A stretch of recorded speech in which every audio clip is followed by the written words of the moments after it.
What is something that people should stop romanticizing? Being overworked and burned out. In a similar vein, being willing, or forced, to sacrifice your own health for your job. So many times I've listened to people get into bragging competitions about who has been the sickest and still gone to work. FCK that noise. If I'm sick, I'm keeping my ass at home. If there's one thing I hope COVID is able to permanently put to rest, it's the idea that going to work sick is in any way acceptable. And employers are 100% also on the hook for this. FCK off with your lean staffing plans. Read. Deliberate. Chronic understaffing. And offer sick pay to your employees so that they don't feel like they have to come in and infect the rest of the staff when they're sick. Mental illness. You have no idea how much it pisses me off. But you don't understand. I'm an actual psychopath. Sometimes I go so crazy that I post cringy Joker quotes on Facebook and then go back to doing nothing. It's probably been said before, but mental disorders illnesses are way too romanticized. There's nothing good about being depressed, other than maybe understanding what other depressed people are talking about. People romanticizing mental health has made me hide my anxiety and depression because I feel like I'll be told I'm faking it or that it's not that bad. I felt it had such a negative stigma to it that it took me years to go see a doctor about it, let alone admit to myself that I had mental health issues. Joker and Harley Quinn's relationship. He's abusive. People. On a similar note, Rick from Rick and Morty. He's a self-damaging alcohol with a propensity for running away and avoiding problems, and he's miserable because of it. Disability. It hasn't given me a whole new and different and unique and special perspective on things. I just can't see as well. It makes life harder. And it kinda sucks. Thank you. Honestly. I'm so over this. You can do anything you set your mind to. No, I can't. I'm disabled. It's hard for me to do a lot of stuff. And that's okay. Sometimes it gets me down, and that's okay too. I don't have to be the embodiment of positivity because I'm disabled. Influencer type lifestyle. I hate Instagram posts from normal people that post like they're an influencer and pretty much all of their positivity content is bullshit. No substance whatsoever. Toxic positivity can go FCK itself. It's why I historically don't care for hippies. Step 1. Offer free hug. Step 2. Ask for something. F-king works. Being an asshole on camera. People go around recording themselves destroying shops and ruining products just for a bit of clout that's gonna last a day at most. Get a F-king life and stop making people's jobs harder just because you want to be a star on Instagram for 2 seconds. The worst ones are those who film themselves giving food to homeless people. If you're only doing it for clout and trying to please other people, just F-king stop. Also, imagine how the person receiving the food would feel being filmed like a pet whilst receiving a meal they're most likely starving for. Overworking. The people at my job seem to make it a contest of who sacrifices more for their job. Who works the most overtime? Who does things off the clock for work more? etc. It's bullshit. I have a life and a family I want to prioritize. I notice this a lot when it comes to teaching. The most overworked teachers get all the praise. This puts a real burden on teachers who do like their job, but still are just trying to get through their day, not getting burned out along the way by all the shit they eat all the f-king time by both students, administration, parents, and people talking shit about their profession, just like there are in any other profession. Suicide. It's not romantic by any means. It's worse when used as a manipulation tactic, along with cutting. These people think such tactics will get them what they want. Maybe temporarily if it does, but does damage over the long haul and pushes nearly everyone away. People need to stop romanticizing hustle culture. People need to understand that overworking does not lead to being overpaid. You are just going to end up being overworked and burned out. Just be consistent in whatever you do. It's not even about earning money anymore. Most people get overworked anyway, so they romanticize it as a cope mechanism because it feels good. It's a self-inflicted lie most of the times. Being overproductive gives them a status. You're basically telling yourself, I'm goddamn valuable member of society. Not like those other lazy fucks that doesn't work their entire day. Making long hours at work, not sleeping, hello brain damage, being stressed, caffeine addiction, being depressed. I don't understand why everyone brags about how little sleep they get and how they're night owls. It seems like it's just about everyone. I feel like a weirdo telling people I sleep regular hours and love morning time most. Gay people. For Pete's sake, we're not unicorns. We're not inherently cuter or more inspirational or whatever people like to say about us. If you wouldn't fawn over me if I were with a guy. Don't start melting into a puddle because I'm with a girl. Absolutely.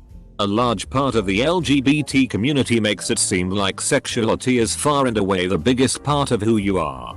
It becomes their identity. Sexuality is certainly a part of a person's identity. But it shouldn't be anyone's central focus.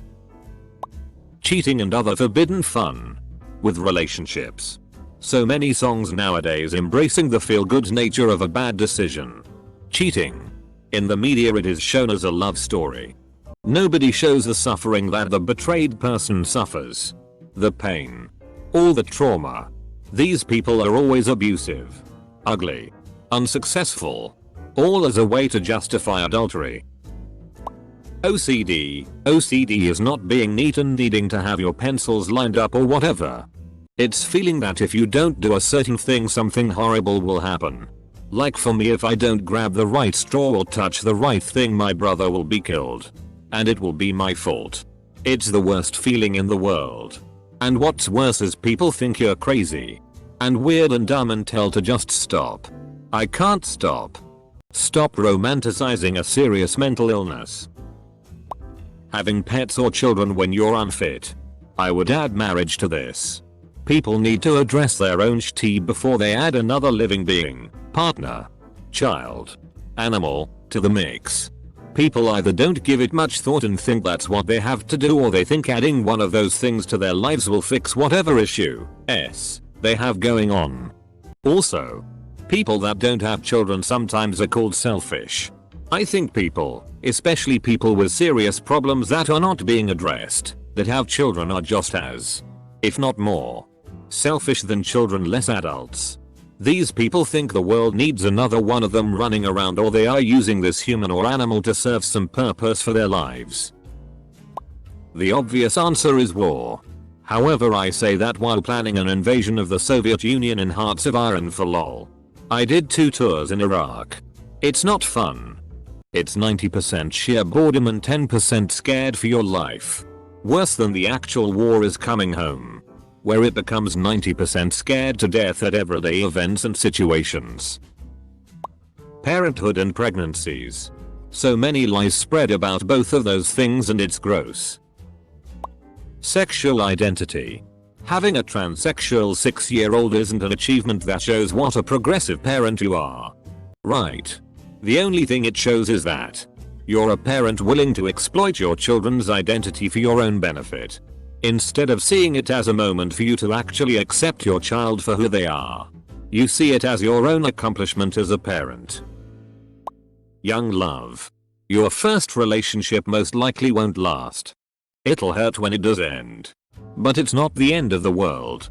Romeo and Juliet was a tragedy, not a romance.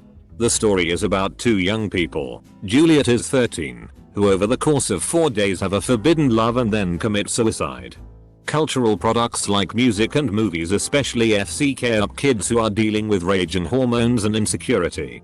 The idea that you are supposed to find true eternal love with another confused kid put on so much more and unrealistic expectations. Weddings. If a lot of these middle-class couples stopped with the huge expensive romantic weddings, they'd have a sizable amount of money to start off their marriage. And with money being the leading cause of divorce, every little bit helps. Serial killers. I know girls are usually poked fun at for this, but guys are super guilty of it too. The media is the most guilty. Shout out to Rolling Stone magazine for printing the face of a serial killer on the cover of the magazine. They know that this is wrong. They know that serial killers do it for the attention, but they simply don't care. The media is not trying to inform. It's here to make money and nothing else.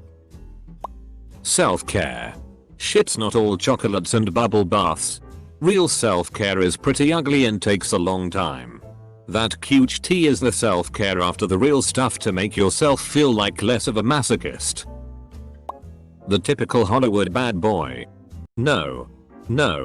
See, the typical Hollywood bad boy is fine to romanticize because he is just misunderstood and has a softer side no one but his love interest sees. And she's so special she's able to crack his outer shell and get him to feel his feelings and change and yada yada. The problem is thinking the Hollywood bad boy is a real person and you're that special person that's gonna change his life. Life isn't a movie. And of course this is also true for manic pixie dream girls. Being super wealthy. I'll always remember in a college psych class that we learned about a study where the researchers found that happiness is related to wealth up until $75,000 a year. After that, there's no correlation between the two. Girls thinking if they get with the bad boy, they can change him, soften him up. Meanwhile, he is abusive, manipulative, hurtful, etc. But it's okay because he is misunderstood.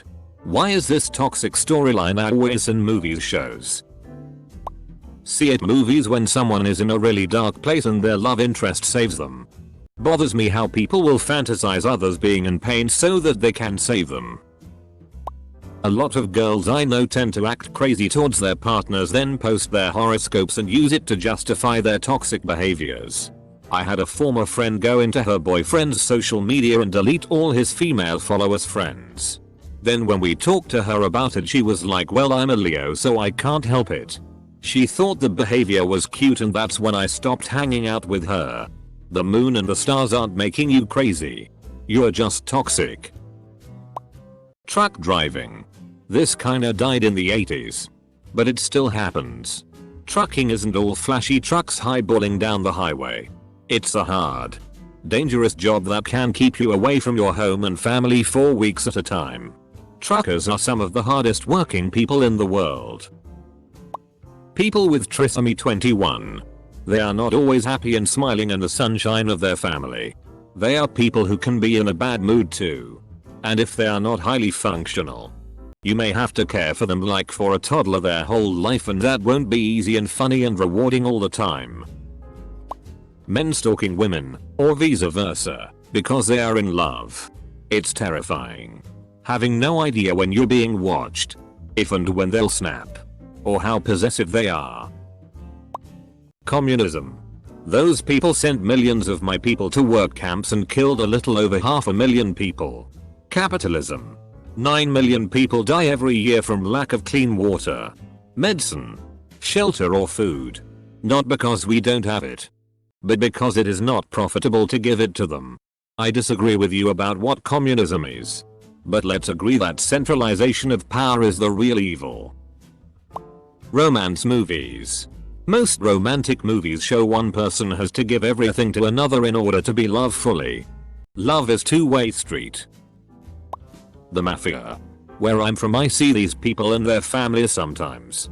Absolute scum and should not be glorified in the media. Weed. Sure, it's not as bad as alcohol or cigarettes, but that doesn't mean it's healthy. It just means those things are worse. Being overworked.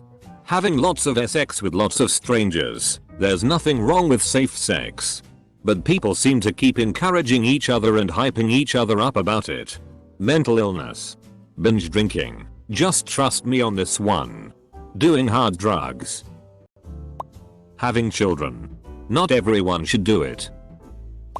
The amount of relationships they've been in. I'm not saying it's a bad thing, but I sure as hell won't congratulate you. Criminal actions just because the one who did it has a dark or bitter past. Sexual orientation, identity and race. We somehow went from just wanting to be seen as normal to making these three things the center of our identities and feeling superior for it. Come on. People. We're not enlightened just because we aren't white straight cis. We didn't choose any of those traits. War. There are so many ways, and better ways to serve your country than by killing people. Like Eisenhower said, it may be a necessary evil, but it is still evil. Drumming up wars merely because the military contractors want to increase their profit margins is the larger evil MO. And they say scientists are trying to scam us with global warming. As if these military contractors haven't been scamming us all this time. Organized crime. Especially when it comes to the Italian mafia. These guys are brutal sadistic fucks. Not some well-dressed grandpa bossing his children around. Romance. Sorry, but most romantic things are cheesy, forced, and not at all endearing, past thinking to yourself she is trying to say I love you. The most romantic things my husband of 15 years does for me is the unexpected small things. Picking up a Starbucks for me on his way home. Taking my car in for service. Things that make my everyday just a little bit better. That love. That's marriage. Yes, I know everyone is different. But mostly the hearts. Cards. Gestures one thinks of as romantic is just completely not. People in the hood. Even drug dealers themselves. Would prefer if bourgeois America would stop romanticizing drug dealers as Robin Hood-esque figures. Same thing with rich white women championing sex work. Ignoring the fact that sex work is rooted in men objectifying women and its entire existence is a failing of capitalism. Wine. I see shirts that say I need wine and my dog or eat sleep wine repeat. It's literally promoting alcoholism. The notion of the past being better. Things today are measurably better in almost all ways than they used to be. And as long as we keep trying, things will continue to get generally better all the time. That doesn't mean that we don't take half steps backwards sometimes in certain places, but things continue in a positive trend. Let's stop romanticizing the past. Though it's been less and less over the years. But Harley and Joker. Also, in my opinion, the Twilight series and Romeo and Juliet. Twilight was garbage, and there are just better stories from around the Shakespearean era. With today's world, Othello is way more multilayered and nuanced, applicable, relatable than just dumbass kids in a suicide pact. If anything, Romeo and Juliet is prime example of bored-ass rich kids with piss-poor planning abilities. Drug addiction. It's sad, not poetic or a component of an aesthetic. Communism. I know some people who enjoy all freedoms of democracy, but are armchair communists. I hate this lot. When I read about what China does to the Uyghurs, I feel intense hate. US healthcare is freedom of choice. Nothing like getting limited service because you can't afford to visit the doctor or insurance. Also, having a big medical event putting one in abject poverty is awesome. I like losing my house and the car that gets me to work.